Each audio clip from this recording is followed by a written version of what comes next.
Hello friends, welcome to my YouTube channel. આજે આપણે બનાવીશું વેજ તવા પુલાવ. વેજ તવા પુલાવ બનાવવા માટે 1.5 કપ જેટલા બાસમતી ચોખા લીધા છે. આ રાઈસનું માપ મેં 3 વ્યક્તિના સર્વિંગ માટે લીધેલું છે. રાઈસને 2 વખત પાણીથી ધોઈ નાખવાના છે અને 20 મિનિટ સુધી પલાળીને રાખવાના છે. 20 મિનિટ પછી રાઈસનું પલાળેલું પાણી જે છે તેને કાઢી નાખવાનું છે અને તેને 1 વખત ધોઈ નાખવાના છે. રાઈસને 1 વખત ધોઈ લીધા છે. હવે આપણે તેને બોઇલ કરીશું. કોઈ પણ એક મોટું વાસણ કે તપેલી લેવાની છે. તેમાં 3 કપ જેટલું પાણી ઉમેરવાનું છે. 1 લવિંગ ઉમેરીશું. ભાતમાં કલર અને ફ્લેવર સારો આવે તેના માટે ચપટી હળદર ઉમેરીશું. અડધી ચમચી ઘી ઉમેરવાનું છે. આ પાણી સેજ ઉકળે પછી તેમાં પલાળેલા રાઈસ ઉમેરવાના છે. બધા જ રાઈસ પાણીમાં એડ કરી લીધા છે અને 1 વખત તેને મિક્સ કરી લેવાના છે. આ પાણી થોડું બોઇલ થાય પછી આપણે તેમાં 1 નાની ચમચી જેટલું લીંબુનો રસ એડ કરવાનો છે. અહીં 1 નાની ચમચી જેટલો જ લીંબુનો રસ ઉમેરવાનો છે. તેનાથી ભાત એકદમ છૂટા બનશે. આ રાઈસને ધીમા ગેસ ઉપર 10 થી 12 મિનિટ સુધી કૂક કરી લેવાનો છે. વચ્ચે આ રાઈસને મિક્સ કરવાનું નથી, ફક્ત શરૂઆતમાં 1 જ વખત મિક્સ કરવાનું છે. 1.5 કપ ચોખાની સામે 3 કપ જેટલું પાણી યુઝ કર્યું હતું તે કૂક થઈ જવા આવ્યું છે. તેના પછી મેં થોડું પણ પાણી યુઝ કર્યું નથી. હવે આપણે રાઈસને ચેક કરી લઈશું. તમે જોઈ શકો છો કે આ દાણો 80% કૂક થઈ ગયો છે. જેને આપણે પ્રેસ કરી છે તો એકદમ પ્રેસ પણ નથી થતો અને કટ થઈ જાય છે. તો આ ભાતમાં લવિંગ અને ઘીની ફ્લેવર ખૂબ જ સારી આવે છે અને પુલાવ માટેનો ભાત રેડી થઈ ગયો છે. તવા પુલાવ માટે આ તવો લીધો છે. જો આ તવો અવેલેબલ ન હોય તો બીજી કોઈ પણ કઢાઈ અથવા વાસણ લઈ શકો છો. તો પહેલાં આપણે સબ્જીનો વઘાર રેડી કરીશું. તેના માટે 3 મોટી ચમચી જેટલું તેલ લીધું છે. 1 મોટી ચમચી ઘી લેવાનું છે. તમે તેલ ને ઘીનું માપ ટેસ્ટ પ્રમાણે લઈ શકો છો. અડધી નાની ચમચી જીરું ઉમેરવાનું છે. 1 લવિંગ લેવાનું છે ને 1 નાનો ટુકડો તજનો લેવાનો છે. 4 થી 5 કાળા મરી લેવાના છે. ચપટી હિંગ ઉમેરીશું. તમે બીજા ખડા મસાલા તમારા ટેસ્ટ પ્રમાણે યુઝ કરી શકો છો. 1 મોટી ચમચી આદુ અને લીલા મરચાં સમારીને લેવાના છે. 1 વાટકી ડુંગળી સમારીને લીધી છે. ડુંગળી અને આદુ લસણને થોડું તેલમાં સાતળી લેવાનું છે. ડુંગળીને બહુ કૂક કરવાની નથી.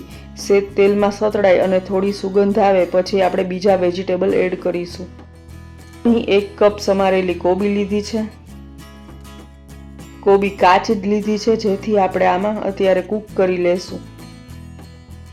ધીમી ફ્લેમ ઉપર 2 થી 3 મિનિટ સુધી આ કોબીને કૂક કરી લેવાની છે.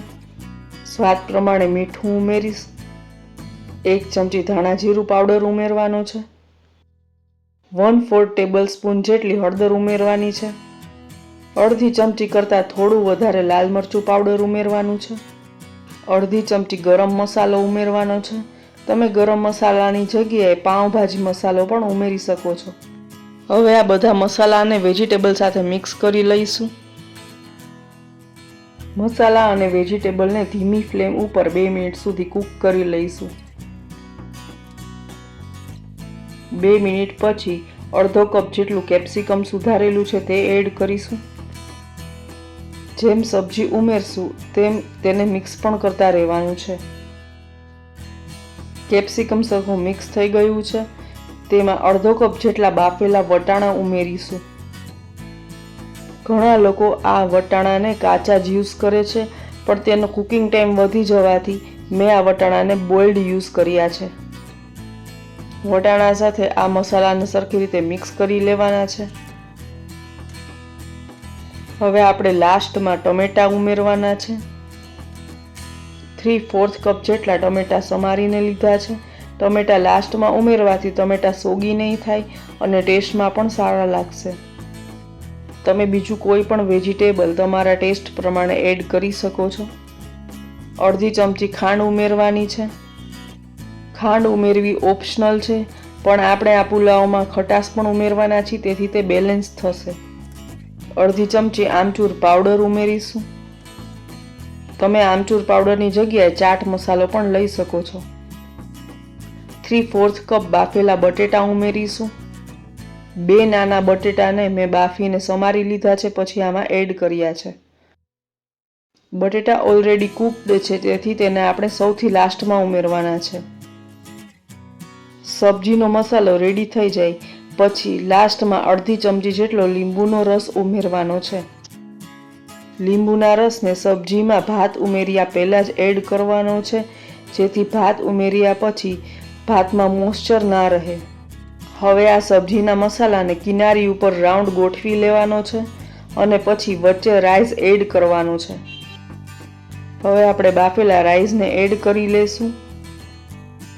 આ પ્રમાણે સેન્ટરમાં રાઈસને એડ કરવાનો છે અને બાકીનો વધેલો રાઈસ થોડો સાઈડમાં રાખવાનો છે.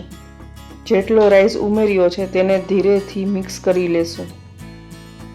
તમે થોડું સબ્જી ડીશમાં અલગ કાઢી અને જેટલું સબ્જી હોય તેમાં ભાત ડિવાઈડ કરીને પણ આ તવા ઉપર મિક્સ કરતા જશો તો પણ ચાલશે.